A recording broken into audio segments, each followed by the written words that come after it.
Na alegria do Espírito Santo, nós saudamos a você que nos acompanha no programa Razões da Fé, neste dia 30 de abril, nesta semana, segunda semana do tempo da Páscoa, aqui pela Rádio Miriam Caravaggio 95.7 FM, nesta quarta-feira, então, neste primeiro horário de exibição inédita das 20 às 21 horas, também nas redes sociais, YouTube e Facebook da Diocese de Caxias do Sul, com a reprise na Rádio Miriam Caravaggio aos domingos das 7 às 8 e também das 10 às 11 da noite, no Spotify da Rádio Miriam Caravaggio, sempre aos domingos a partir das 9 da manhã, e também na TV Serra, canal 526 da NET, sempre nas segundas e terças-feiras.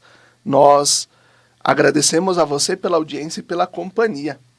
Nós estamos também neste tempo em que celebramos, vivemos a Páscoa do nosso querido Papa Francisco, nesses últimos dias, nós estamos também nesse processo pensando, rezando também pelos cardeais que estarão reunidos para a escolha, em conclave, para a escolha do novo Papa.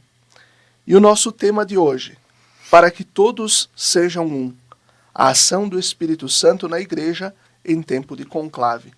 E nós temos aqui o padre Leandro Teles, que é padre da nossa Diocese de Caxias do Sul, doutorando em Teologia Moral pela Academia Alfonsiana, vinculada à Pontifícia Universidade Lateranense de Roma, reitor do Seminário Maior São José em Caxias e chanceler do Bispado. Olá, padre Leandro, obrigado pela presença. Uma saudação a você, Felipe, e a todos os nossos ouvintes do programa Razões da Fé. Muito bem. Nós temos agora este desafio também de ajudar as pessoas a entender um pouco mais sobre o que é o conclave, o que vai ser este encontro, também agora um pouco movimentado a partir do filme que foi, inclusive ganhou o prêmio do Oscar nesse ano de 2025. Então, a ideia do nosso programa de hoje é desmistificar algumas coisas e também sermos muito didáticos para explicar ao nosso povo de Deus sobre como funciona este processo para a escolha do Papa de número 267 na história da Igreja. Então eu começo, padre Leandro, qual a função do conclave e onde ele se situa na história da Igreja? De fato, o conclave é esta reunião especialíssima, que tem um caráter único e histórico, podemos dizer assim também, São momentos históricos da Igreja em que os cardeais se reúnem com a finalidade de escolher o sucessor do apóstolo Pedro, o bispo de Roma. O conclave, ele inicia nesse formato assim de uma reunião, digamos, reservada, secreta. Bom, essa palavra também pode ser usada, se bem que uma parte do conclave é secreto, Mas os procedimentos nós conhecemos, isso está regulamentado. Eles são públicos e, ao mesmo tempo, as próprias mídias oficiais da Santa Sé publicam tudo. Exatamente.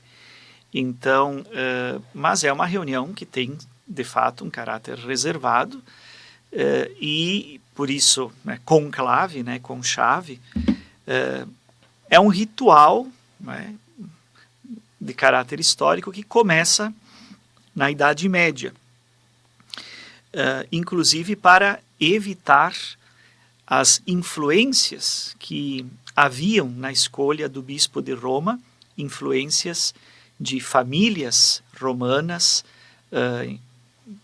jogos de poder, influências políticas, da época. Por quê? Porque tradicionalmente, desde o início da Igreja, era o clero de Roma que escolhia o bispo de Roma. Então, o clero escolhia o seu bispo. Isso era normal nas dioceses na antiguidade. O povo da diocese escolhia o seu bispo. Depois o clero das dioceses votavam, elegiam os seus bispos. Nós podemos dizer que a diocese de Roma é a única diocese que ainda hoje continua e preserva essa tradição de o clero ainda eleger o seu bispo. Por que eu digo clero? Porque esse mecanismo dos cardeais foi criado, portanto, durante a Idade Média, porque os cardeais representam o clero de Roma. De fato, quando o Papa nomeia um cardeal, esse cardeal, não importa de onde ele seja, de qual parte do mundo ele seja, ao ser criado cardeal, ele é incardinado ao clero de Roma. Essa expressão incardinado que nós usamos na igreja significa que ele é assumido, ele passa a fazer parte do clero daquela diocese. Então, todos os cardeais do mundo, esses 252, se não me falha a memória, que são atualmente 252 cardeais, todos eles fazem parte do clero de Roma. Inclusive, eles têm sempre uma igreja em Roma, que eles são como se fossem os responsáveis, os párocos. Exatamente. Não tem o título de párocos, mas eles são os titulares, né? São os titulares daquelas igrejas, justamente para vincular cada um deles ainda mais concretamente com a diocese de Roma. Então, os cardeais representando o clero de Roma, mas ao mesmo tempo representando a universalidade da igreja, né? A diversidade dos povos, das culturas, das etnias, né? que formam a igreja no mundo todo. Então, eles têm essa dupla natureza. Eles representam ao mesmo tempo o clero de Roma, que escolhe o seu bispo, e que é o bispo da igreja inteira, digamos assim, né? O pastor da igreja universal, mas eles também representam a catolicidade da igreja, ou seja, a universalidade, a diversidade da igreja e, ao mesmo tempo, a unidade da igreja, né? A igreja una e católica. Então, o Colégio dos Cardeais, ele tem esse papel, esse sentido, esse significado muito importante na igreja, e isso foi sendo desenvolvido ao longo da história como um mecanismo também para resolver problemas históricos das eleições dos papas, né? Então, especialmente o conclave, no formato que ele é realizado hoje, ele foi definido, regimentado, digamos assim, depois da morte do Papa Clemente IV. Então, com a eleição do Papa Gregório, se não me falha a memória, Gregório X, que isto foi no século XIII, depois de um conclave muito conturbado que aconteceu em Viterbo, não foi em Roma, foi em Viterbo, nessa cidade italiana, um conclave que durou 34 meses, né? Quase 3 anos, e os cardeais não conseguiam chegar num consenso para eleger o novo Papa.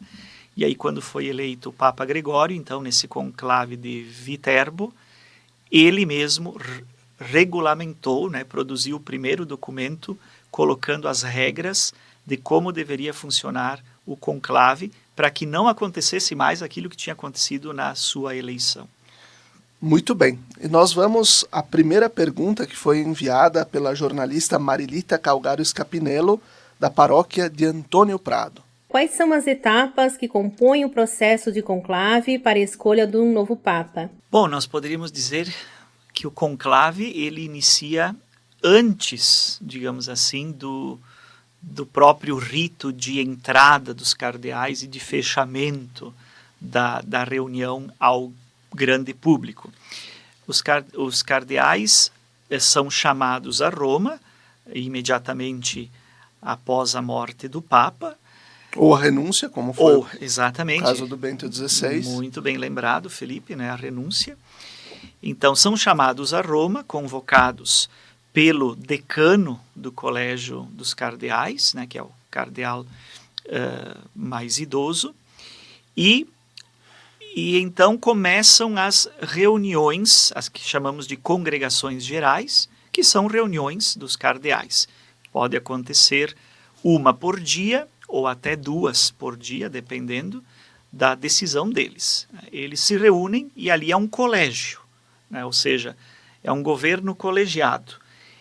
Na ausência do Papa, eles vão tomar as decisões sobre a condução da igreja, as decisões ordinárias, né? Nenhuma decisão extraordinária pode ser tomada nessas reuniões, apenas questões ordinárias de administração da vida da igreja. E essas reuniões, então, vão acontecendo em até no máximo 15 dias, né? Quando deve começar o conclave. E eles definem a data do conclave nessas reuniões, como foi definido, que será o início do conclave no dia 7, né, de maio. Então isso foi definido pelos cardeais. Também a data do funeral do Papa é definida na primeira reunião, na primeira congregação dos cardeais, né? Então eles vão definindo essas questões práticas, mas também essas reuniões são muito importantes porque eles vão se conhecendo. Nós temos que lembrar que os cardeais nem todos se conhecem, né? Especialmente estes últimos que foram nomeados no ano passado, ali em dezembro, e talvez até hoje, provavelmente, nem todos se encontraram, né? E não se conhecem pessoalmente. Então essas reuniões também são importantes para que eles se conheçam, para que eles conversem, dialoguem, troquem ideias e também deem a conhecer as suas posições, digamos assim, sobre os grandes desafios da igreja, as pautas mais importantes para a igreja na atualidade. E assim eles vão se pronunciando, eles podem se pronunciar nessas reuniões, levantando temas, levantando os desafios para a realidade da igreja, e assim vão se conhecendo e conhecendo os perfis diferentes que existem entre eles. E isto tudo vai delineando nesse diálogo, portanto é algo bem sinodal realmente, né? Porque é uma escuta também, eles vão escutando uns aos outros. Isto vai delineando então o perfil que seria o ideal, digamos assim, no entendimento deles, para o novo Papa. Isso vai influenciar diretamente depois na hora da votação dentro do conclave. Então, terminadas essas reuniões, no máximo de 15 a 20 dias após a morte do Papa, inicia o conclave. Eles começam com uma missa solene, a missa pro eligendo Romano Pontífice, que é a missa para a eleição do Romano Pontífice. Depois desta missa, vão em procissão solene para a Capela Sistina. Cantando as ladainhas. Cantando as ladainhas, invocando, né, todos os santos, a comunhão dos santos, o auxílio celeste, que as ladainhas nós cantamos nos momentos mais solenes da igreja, né, da liturgia, das celebrações. Então, entram, cada um faz o seu juramento pessoal, solene, isso tudo é transmitido, né, publicamente, e depois, aí sim, é feito o fechamento, né, fechamento solene também da Capela Sistina, e aí começa a primeira votação. Eles podem fazer até 4 votações por dia, 2 de manhã e 2 à tarde. Mas isso tudo são regras definidas internamente. E assim fazem por até 4 dias. Se em 4 dias eles não chegam à eleição, né, porque precisa ter 2/3 dos votos para eleger o Papa. Então, se até 4 dias isto não acontece, não chegam a esse consenso, se faz uma pausa de 1 dia para oração, reflexão, exortações que eles fazem também entre si, e depois se retoma mais uma rodada de 4 votações diárias por mais 4 dias. Se não se chega a um resultado, faz mais uma pausa, mais um dia de oração intensa, na intenção né, de pedir a sabedoria do Espírito Santo para esse discernimento. E depois se retoma. Aí os cardeais podem, nessa altura, mudar algumas regras, isso é permitido, está previsto na Constituição Apostólica, para que eles simplifiquem, inclusive dando a possibilidade de uma maioria simples dos votos para a escolha entre os 2 mais votados. A jovem Luana Ferrari, da paróquia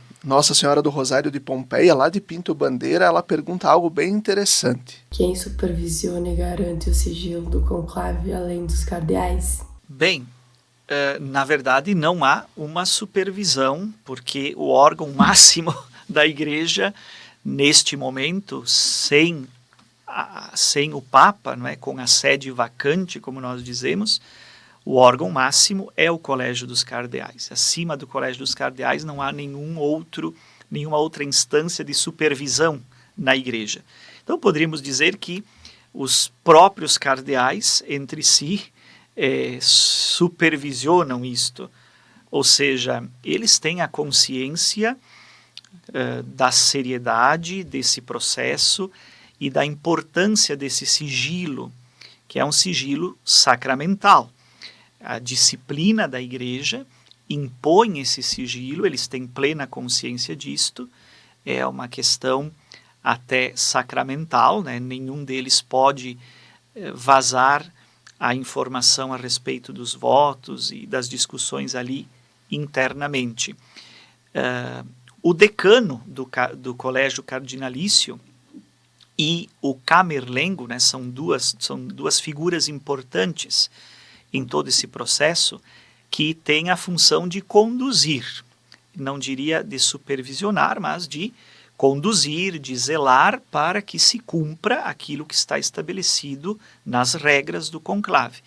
Então o decano, que é o chefe do colégio, a cabeça do colégio cardinalício, o mais velho entre eles, que é o mais velho entre eles, e o camerlengo, que também tem funções específicas ali na condução da Igreja neste período de sede vacante, ou seja, enquanto não há um Papa ocupando o trono de Pedro, enfim, o ministério, a sua função de pastor da Igreja Universal. Perfeito. Assim a gente vai concluindo o primeiro bloco do nosso programa Razões da Fé. Fique com a gente. Até daqui a pouco.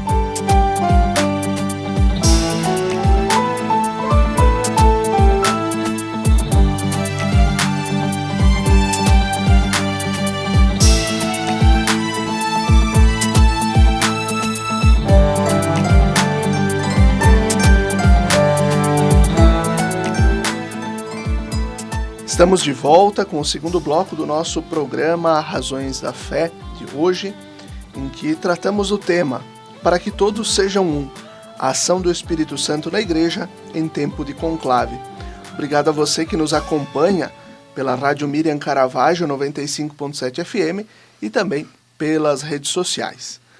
Nós temos o patrocínio no Razões da Fé de trabalhos acústicos, sons que elevam a espiritualidade em igrejas e capelas. Conheça o nosso trabalho no Instagram, @trabalhosacústicos. Nós temos aqui como convidado, então, do programa Razões da Fé desta semana, o padre Leandro Teles, que é doutorando em Teologia Moral pela Pontifícia Universidade Lateranense, ou melhor, pela Academia Alfonsiana, que é vinculada à Pontifícia Universidade Lateranense de Roma, e está nos ajudando a conversar sobre o conclave, sobre este encontro que vai ajudar, né, que vai escolher o sucessor de Pedro, que vai governar a igreja lá em Roma e a igreja de todo o mundo. E nós vamos à segunda pergunta enviada pela jornalista Marilita Calgares Capinello, da paróquia de Antônio Prado. Como os cardeais são preparados espiritualmente antes e durante o conclave? Nós podemos afirmar que o próprio conclave é um retiro espiritual. Isso é muito importante esclarecermos para desmistificar algumas ideias a respeito do conclave. O conclave, antes de tudo e acima de tudo, ele é um retiro espiritual. É uma liturgia da igreja, ou seja, é uma ação sagrada, tem um caráter profundamente espiritual, porque é diante de Deus que os cardeais fazem as suas escolhas e a sua votação. Inclusive, quando cada cardeal vai depositar o seu voto, a sua cédula, deposita no altar da Capela Sistina e com uma oração diante de Deus, pronunciando em latim a oração que diz: eu elejo em consciência este candidato diante de Deus, e coloca a sua cédula em cima de uma patena, deposita sobre uma patena, e esta patena está sobre um cálice. Então, a urna do conclave é um cálice. Isso tem todo um simbolismo, né? Porque é algo sagrado. E vira esta patena de modo que a cédula caia dentro do cálice. Então, esse próprio gesto que cada cardeal faz em cada uma das votações diárias já é um gesto ritual, já é uma oração. Então, não é somente um voto, mas é uma oração. E durante todo o conclave, todos os dias, tudo começa com oração, tudo termina com oração, as missas também, e sempre neste clima orante. Isto durante o conclave, como eu disse antes também, tem a previsão destas pausas durante o conclave.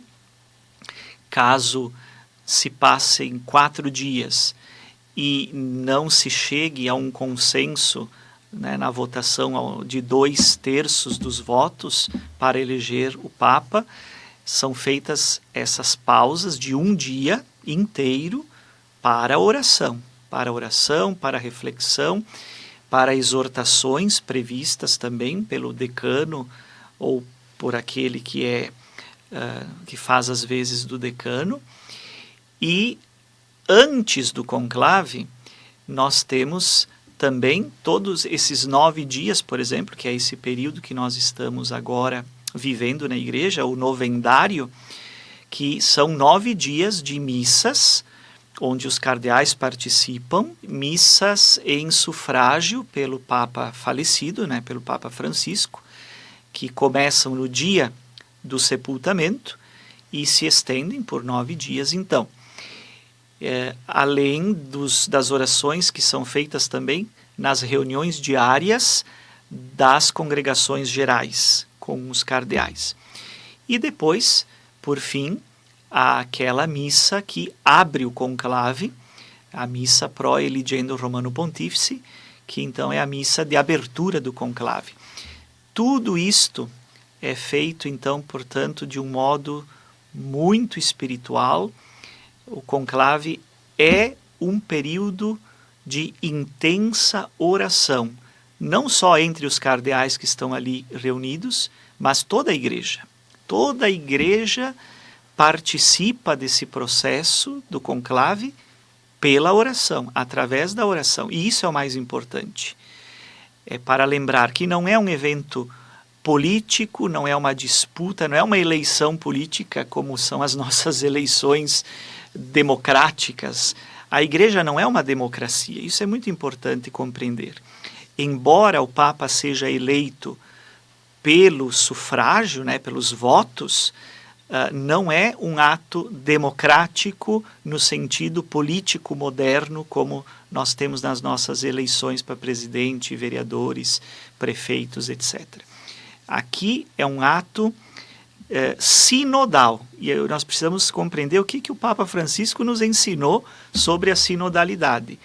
É um ato de escutar uns aos outros, é isso que eles fazem, mas escutar para discernir.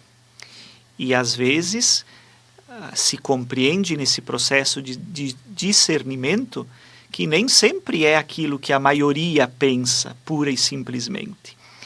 Quem faz o discernimento é o Espírito Santo. Então nós temos que escutar todos, mas temos que escutar, acima de tudo, a voz do Espírito. O que é que o Espírito Santo quer dizer, quem ele quer, quem ele está indicando para conduzir a igreja. E isso se faz através da oração, da escuta e da oração. Padre Leandro, quem pode ser eleito Papa? Nós temos os cardeais que são eleitores, os que já não podem mais votar, né? E como é o clima, né? Tu falaste da questão da oração, de ser um momento permeado pela oração. Mas também entre os cardeais há um clima de fraternidade, provavelmente? Com certeza, isso é um ponto importantíssimo, não só do conclave, mas da própria estrutura do colégio cardinalício. O colégio cardinalício existe para ser um colégio, ou seja, a colegialidade, a sinodalidade. Colegialidade é outro nome sinônimo de sinodalidade, né? O que garante essa colegialidade é justamente esse espírito de fraternidade. Ali deve reinar o espírito da fraternidade, porque são todos iguais. No colégio de cardeais não existe nenhuma diferença. Todos são iguais em dignidade, todos estão ali inter pares, como nós falamos em latim, né? Todos entre irmãos iguais. E esses que são irmãos, todos iguais, vão escolher um entre eles para essa missão. Mas a pergunta sobre quem pode ser eleito, quem pode ser escolhido, teoricamente, qualquer homem católico batizado, apto ao sacerdócio, pode ser eleito Papa. Até mesmo um leigo, né? Um leigo cristão, católico, que foi batizado, que seja solteiro e, portanto, esteja em condições de se tornar um sacerdote, este pode ser escolhido Papa. Não só os cardeais, não só entre eles, e nem precisa ser bispo e nem precisa ser padre, nem diácono. Isto teoricamente.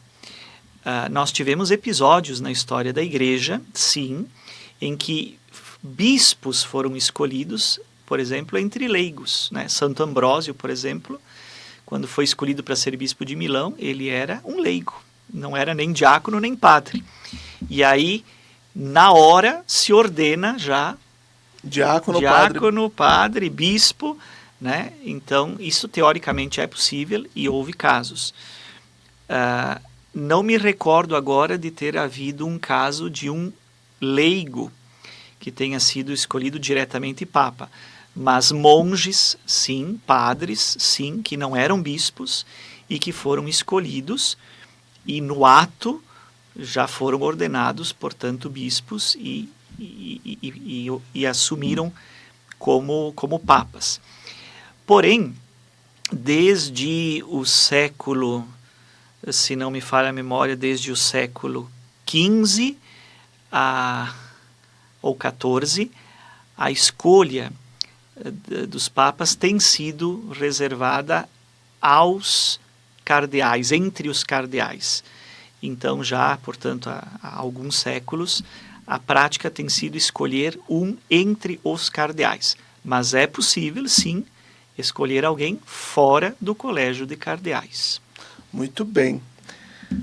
A Regina Dias Schmidt, aqui da paróquia Sagrado Coração de Jesus de Farroupilha, ela trouxe 3 perguntas. Vamos rodar a primeira. Como é feito para sair a fumaça preta ou a fumaça branca no fim das votações? Então, essa famosa fumaça, né, é um dos elementos mais esperados, né, pelo povo que está fora.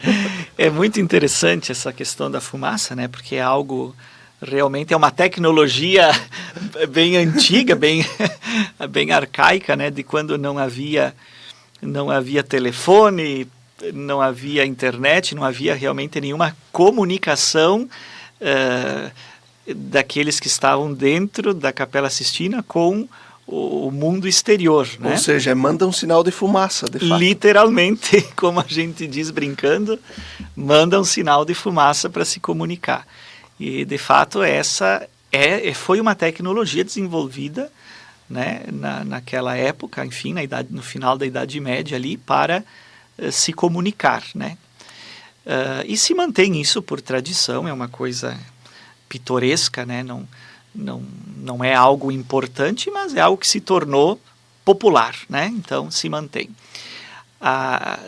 Como é produzida essa fumaça, né? Então, no final de cada turno, no final da manhã e no final da tarde, depois de feitas as 2 votações da manhã e as 2 votações da tarde, se reúne as cédulas que os cardeais usaram, né, para escrever os nomes dos candidatos votados. Se reúne essas cédulas, se coloca uma espécie de fogão, de como é que se diz, estufa, né, um pequeno fogãozinho, instalado dentro da Capela Sistina para isso, com um chaminé que é instalado e depois é retirado. Isso aí só está ali nesses dias, né? Depois, durante todo o resto do tempo, não está ali este fogão nem este chaminé. É só para os dias do conclave. E aí se colocam esses votos ali dentro. Se houve a eleição, né, se chegou aos 2/3 de votos necessários para eleger o candidato, o novo Papa, esses votos são queimados, simplesmente a fumaça sai branca do lado de fora. Se não se chega a essa conclusão, se adiciona uma substância química, que nós não sabemos exatamente o que é, e essa fumaça sai escura, né? Então esse é o sinal. A fumaça escura é que não foi eleito, e portanto o conclave continua.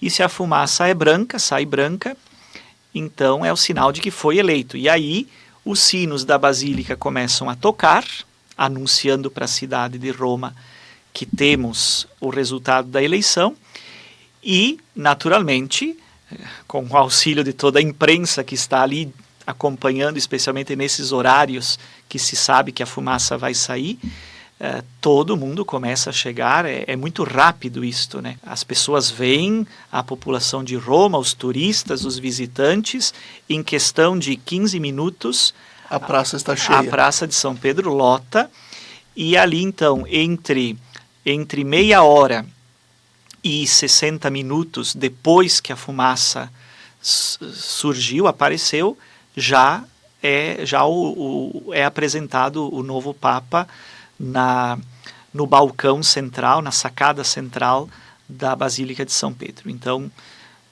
no máximo 1 hora depois que sai a fumaça, já é conhecido o Papa, já se apresenta para o seu primeiro pronunciamento e a sua primeira bênção.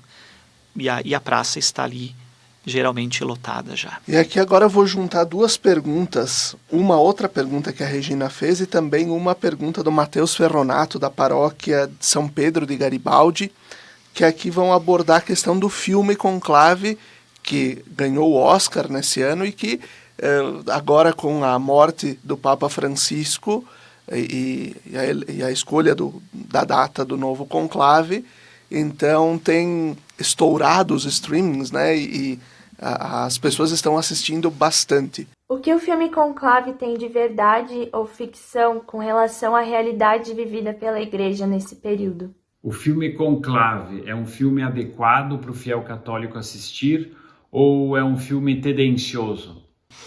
São 2 perguntas bem profundas, sérias, então não é fácil de responder. Parabéns aos que fizeram a pergunta, são muito inteligentes.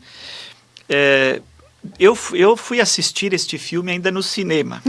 Quando saiu no cinema, eu fui para ver, porque uma das coisas importantes é isso, a gente precisa ver, né? Se é um filme, temos que ver, se é um livro, temos que ler, para poder primeiro compreender o que aquilo ali está dizendo, né? Qual é o conteúdo mesmo que tem ali, para depois podermos fazer um discernimento e emitir um juízo também fundamentado de nossa parte sobre aquele conteúdo. Eu não posso falar de algo que eu não conheço, que eu não estudei, que eu não vi, que eu não li.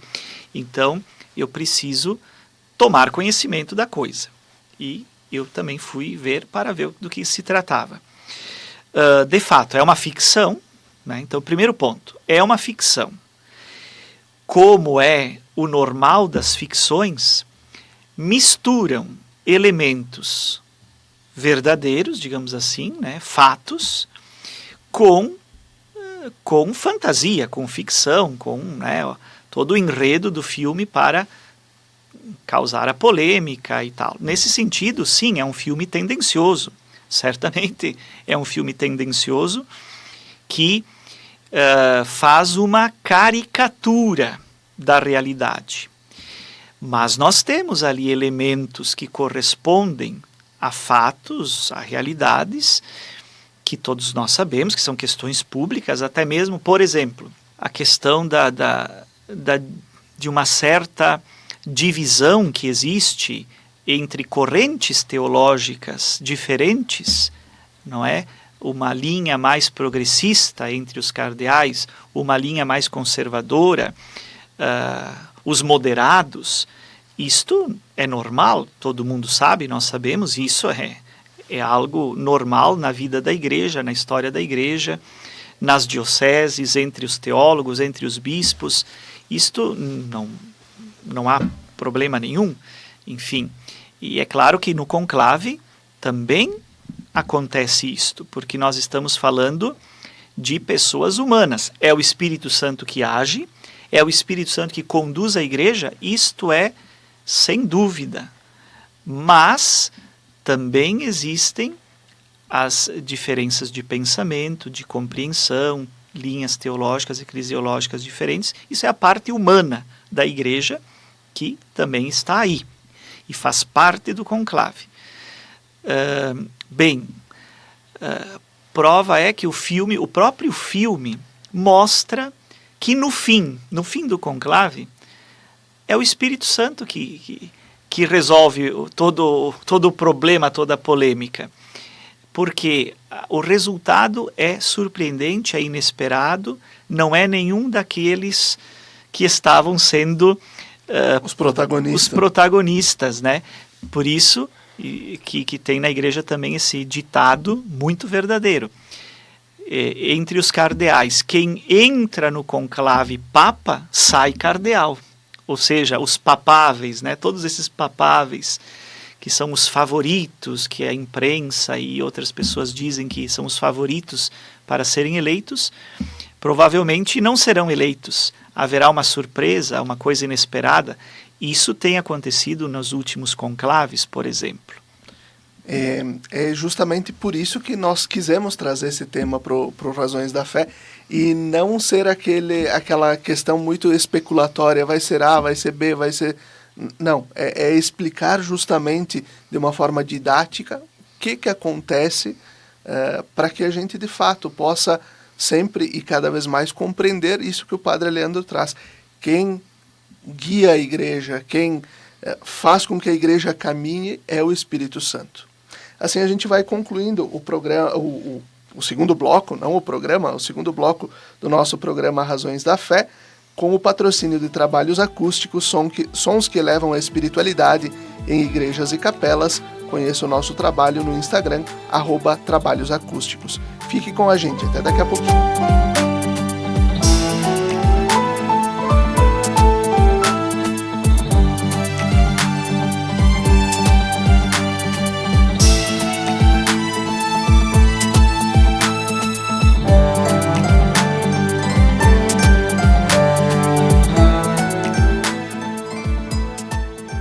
Estamos de volta com o terceiro bloco do nosso programa Razões da Fé, desta semana em que falamos sobre o conclave, este encontro dos cardeais em Roma, que tem a finalidade de eleger o Papa de número 267, tendo em vista a Páscoa, a morte do nosso querido Papa Francisco. Nosso tema de hoje, para que todos sejam um, a ação do Espírito Santo na igreja em tempos de conclave. Nós temos no programa Razões da Fé o patrocínio de trabalhos acústicos, sons que elevam a espiritualidade em igrejas e capelas. Conheça o nosso trabalho no Instagram, @trabalhosacústicos. Nosso convidado do Razões da Fé de hoje é o padre Eleandro Teles, padre da nossa Diocese de Caxias do Sul, doutorando em Teologia e também, então, reitor do Seminário São José em Caxias e chanceler do nosso bispo diocesano. Nós estamos aqui contando com perguntas também enviadas por pessoas das paróquias da nossa Diocese de Caxias e nós vamos para a terceira pergunta enviada pela Marilita, lá da paróquia de Antônio Prado. Qual a influência das questões políticas internas da Igreja e do cenário mundial nas escolhas feitas durante um conclave? Muito boa pergunta e faço um gancho, um link com aquilo que estávamos falando no bloco anterior sobre o filme, né? O filme do conclave, porque ali também essas questões são levantadas, né? Então, nesse sentido, o filme também traz dados reais, um clima também real sobre uma abordagem realista, digamos assim, do conclave, porque o filme traz também essas pautas, né? Questões políticas, por exemplo, a questão das migrações, né? Isso é algo que aparece no filme, que nós sabemos que é uma pauta atual, não só para a Igreja, mas para o mundo todo, é uma das grandes questões da humanidade, e como todas as grandes questões da humanidade, também esta da migração, das guerras, né? Todo esse cenário político tão tenso e delicado das guerras. E uma das imagens que mais marcou aí do funeral do Papa foi justamente o Trump conversando com o Zelensky ali na Basílica, os dois sentados dentro da Basílica conversando. É uma das imagens marcantes, né? Ou seja, o Papa Francisco, mesmo morto, continuou trabalhando aí pela paz, né, das nações. Então, outras grandes questões políticas e humanitárias, né? Mais do que políticas no sentido que nós temos aí de politicagem e tudo mais, de ideologias conflitivas, são questões humanitárias, né, de uma política humanitária que sempre estiveram presentes no magistério do Papa Francisco e dos outros papas, porque são temas próprios da doutrina da Igreja, da doutrina social da Igreja, né? Quem lembra de São João Paulo II, do seu magistério social, Bento XVI, Paulo VI, João 23, né? O grande drama do pontificado de Pio XII, né? Com a Segunda Guerra Mundial, tudo aquilo, e Pio XII era um grande diplomata, né? Então, todas essas questões geopolíticas e questões humanitárias, elas são muito importantes, elas são decisivas para a escolha do novo Papa. Então, tudo isso influencia, sim. Até porque a Igreja está no mundo.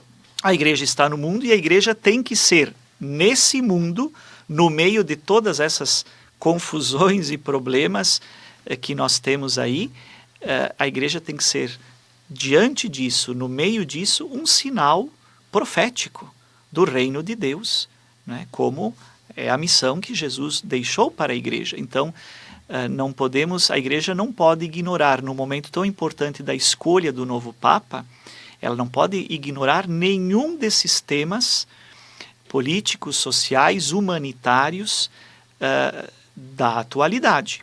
Isso tudo é discutido, como falamos antes, nessas congregações gerais, nessas reuniões. Os cardeais colocam na mesa toda essa realidade. Todos os grandes problemas, as grandes questões da humanidade são colocadas na mesa, no diálogo, na escuta e, sobretudo, na oração. São colocadas ali diante dos cardeais, diante de Deus, para que nesta realidade seja escolhido o novo Papa, que seja alguém capaz de conduzir a Igreja diante desta realidade, no meio dessa realidade, apontando os caminhos do Evangelho, conduzir a igreja em primeiro lugar, mas não só a igreja, conduzir a humanidade, porque nós sabemos que o Papa é não somente um líder religioso, como muitos líderes políticos destacaram isto, né, nos seus pronunciamentos sobre o Papa Francisco. O Papa não é só um líder religioso, o Papa é um líder da humanidade, é uma das vozes que guiam a humanidade para o caminho da paz, para o caminho da solidariedade, da fraternidade, da justiça entre os povos. Então o Papa, ele tem também, é uma figura que tem uma autoridade moral também diante dessa realidade para toda a humanidade. A Regina, da Paróquia Sagrado Coração de Jesus aqui de Farroupilha, também fez um terceiro questionamento. O conclave é mais divino ou mais humano? Essa pergunta é uma pergunta que não toca só o conclave, mas toca a igreja como um todo. Essa pergunta poderia ser feita também assim: a igreja é mais divina ou é mais humana? Como é que a gente responde isso? Porque o conclave é simplesmente um espelho, um reflexo, é um retrato daquilo que é a igreja. Então, como um concílio, como um sínodo, é um retrato, é um espelho daquilo que é a igreja.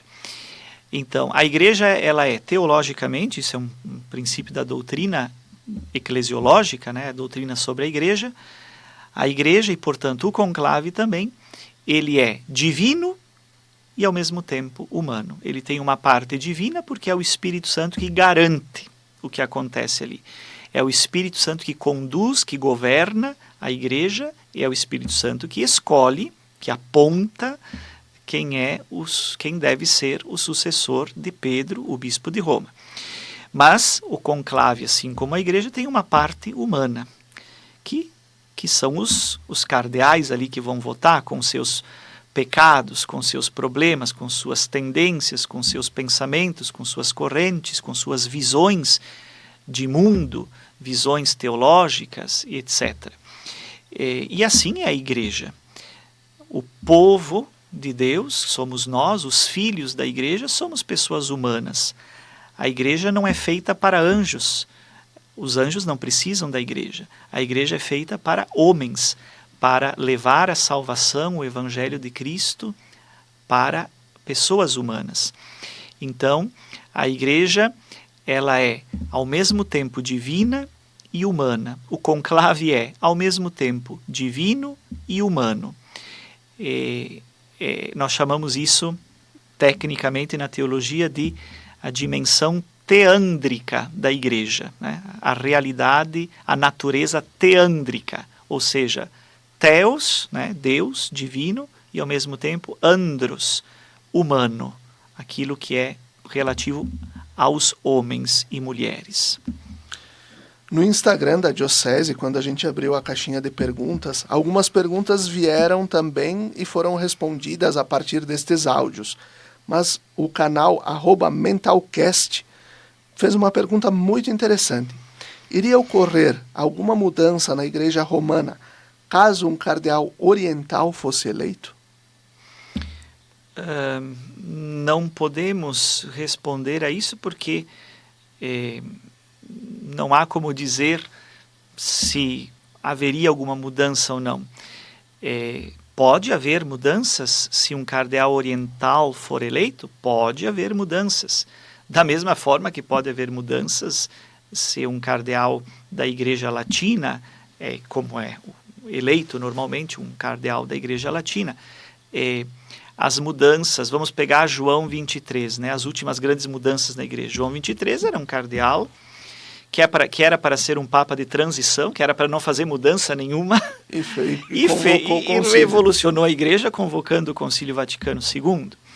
Então as mudanças podem acontecer, qualquer que seja o papa eleito, se for latino ou se for oriental.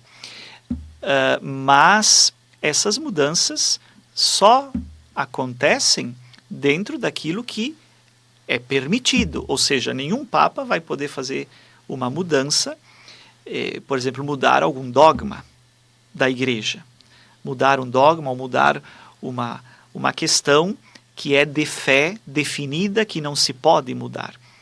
É natural que as mudanças aconteçam na igreja, elas precisam acontecer. Há um princípio teológico que é: a igreja tem que estar sempre em reforma, né? Ecclesia sempre reformanda. As reformas fazem parte da igreja, mas sempre dentro daquilo que a Sagrada Tradição e a Sagrada Escritura permitem. Lembrando a homilia do Papa Bento XVI, lá de 12 de junho de 2011, o Espírito Santo anima a Igreja. Ela não deriva da vontade humana, da reflexão, da habilidade do homem ou da sua capacidade organizativa, porque se fosse assim, ela já teria se extinguido há muito tempo, do mesmo modo como passam todas as realidades humanas. Ela, a Igreja, ao contrário, é o corpo de Cristo animado pelo Espírito Santo. Aqui a pergunta que é o tema do nosso programa de hoje: como o Espírito Santo age no conclave para que a unidade possa ser construída? Eu penso que o Espírito Santo age no conclave da mesma forma que ele age em toda a igreja de forma ordinária. Por mais que o conclave seja um momento extraordinário da vida da igreja, e é um momento extraordinário porque não é algo histórico. É algo histórico, não é todo dia que acontece, mas o Espírito Santo vai agir ali da mesma forma que age na vida ordinária da igreja, nas dioceses, nas conferências episcopais, nos sínodos, nos concílios, no magistério ordinário do Papa, no magistério ordinário dos bispos. O Espírito Santo conduz a igreja no conclave, como conduz a igreja no dia a dia, nas grandes e nas pequenas decisões. Os santos, por exemplo, a santidade da igreja. Quando nós olhamos para a vida dos santos, para o testemunho dos santos, não só dos santos canonizados, mas dos santos populares e dos santos vivos, ali nós vemos a ação concreta do Espírito Santo. Por sinal, celebramos ontem, dia 29, a Santa Catarina de Sena, uma mulher medieval que foi um instrumento do Espírito Santo para o papado. Falou diretamente aos papas do seu tempo e fez o Papa retornar de Lyon para Roma, para a sede de Pedro em Roma, e veio de uma mulher humilde, uma monja, que tinha uma sabedoria tão grande, ela é doutora da igreja, Então, dessa forma, através de pessoas, de bispos, de padres, de santos, de papas, de leigos, o Espírito Santo vai falando, vai mostrando. São os profetas, os grandes profetas da igreja, que podem ser santos, podem ser leigos, homens e mulheres, bispos ou não, mas são eles que falam através do Espírito Santo e vão indicando os caminhos da igreja. Como tivemos este grande exemplo e temos do sínodo, que ainda tem um tesouro a ser explorado por muitos anos. É assim que o Espírito Santo vai conduzindo a igreja, por este caminho, por esta via espiritual, e a base de tudo isso, como já falamos, é a oração. Sem a oração não se vai a lugar nenhum, é através da oração que o Espírito vai se manifestando para conduzir a igreja. Muito bem. Recordando isso que o padre Leandro acaba de falar, falamos várias vezes ao longo desse nosso programa, que a gente possa rezar bastante, rezar com intensidade, rezar bem, para que os cardeais possam escolher aquele que o Espírito Santo quer para governar a igreja, para que possa nos conduzir nesse tempo da história, diante dos desafios que temos, que possa conduzir tantas pessoas a Jesus Cristo e nos ajude também a evangelizar em tantos lugares. Nós te agradecemos, Padre Leandro, pela presença, por ter estado no nosso Razões da Fé deste dia 30 e rezamos pedindo o Espírito Santo. Nós desejamos a você uma abençoada semana. Nós recordamos que o nosso programa Razões da Fé tem o patrocínio de trabalhos acústicos, sons que elevam a espiritualidade em igrejas e capelas. Conheça o nosso trabalho no Instagram, @trabalhosacústicos. Uma abençoada semana, fique bem!